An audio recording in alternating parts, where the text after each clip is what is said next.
Hi hello friends, ನಾನು ನಿಮ್ಮ ಮನೆ ಮಗಳು ಪುಷ್ಪ ಮಾತಾಡ್ತಾ ಇರೋದು. ಇವತ್ತಿನ ಕಂಟೆಂಟ್ ಬಂದು ಏನು ಅಂದರೆ ಸಾವು.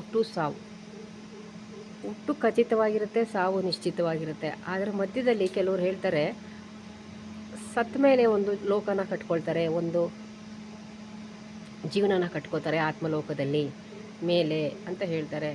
ಇದು ಸತ್ಯನೋ ಸುಳ್ಳೋ ಅದು ಖಂಡಿತ ಗೊತ್ತಿಲ್ಲ. ನಾವು ಸತ್ತ ಮೇಲೆ ಅದು ಗೊತ್ತಾಗೋದು ಫ್ರೆಂಡ್ಸ್. ಆದರೆ ಕೆಲವರು ಹೇಳ್ತಾರೆ ಡಾರ್ಕ್, ಇನ್ನೇನು ಉಳಿಯೋದಿಲ್ಲ, ಅಷ್ಟೇ ಮುಗೀತು. ಸತ್ತ ಮೇಲೆ ಎಲ್ಲ ಡಾರ್ಕ್, ಕತ್ತಲೆ, ಇನ್ನೇನು ಉಳಿಯೋದಿಲ್ಲ, ಅಷ್ಟೇ ಮುಗೀತು. ಅವ್ರ ಜೀವನನೇ ಚಾಪ್ಟರೇ ಕ್ಲೋಸ್ ಅಂತಾರೆ ಫ್ರೆಂಡ್ಸ್.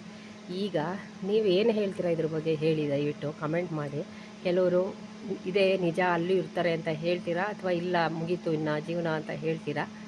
ಯಾವ ಪರ್ಸೆಂಟೇಜ್ ಜಾಸ್ತಿ ಇರುತ್ತೆ ಎರಡರಲ್ಲೂ ಅವ್ರಿಗೆ ಖಂಡಿತ ಒಂದು ಒಳ್ಳೆಯ ಬಹುಮಾನ, ಗಿಫ್ಟು ನಿಮ್ಮ ಮನೆ ಬಾಗಿಲಿಗೆ, ಸುಂದರವಾದ ಗಿಫ್ಟು ನಿಮ್ಮ ಮನೆ ಬಾಗಿಲಿಗೆ ಬರುತ್ತೆ ಫ್ರೆಂಡ್ಸ್.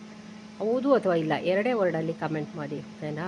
ಏಕೆಂದರೆ ನಾನು ಇದ್ರ ಬಗ್ಗೆ ಸ್ವಲ್ಪ ತುಂಬಾ ರಿಸರ್ಚ್ ಮಾಡ್ತಿದ್ದೀನಿ. ಯಾಕೆಂದರೆ ನಾನು ಮಧ್ಯರಾತ್ರಿಲಿ ಒಂದೊಂದು ಸಲ ತೋಟದಲ್ಲಿ ಹೋಗಬೇಕಾದ್ರೆ ಕೆಲವೊಂದು ಅನುಭವ ಆಗಿದೆ, ಅದಕ್ಕೋಸ್ಕರ ಅಷ್ಟೇ.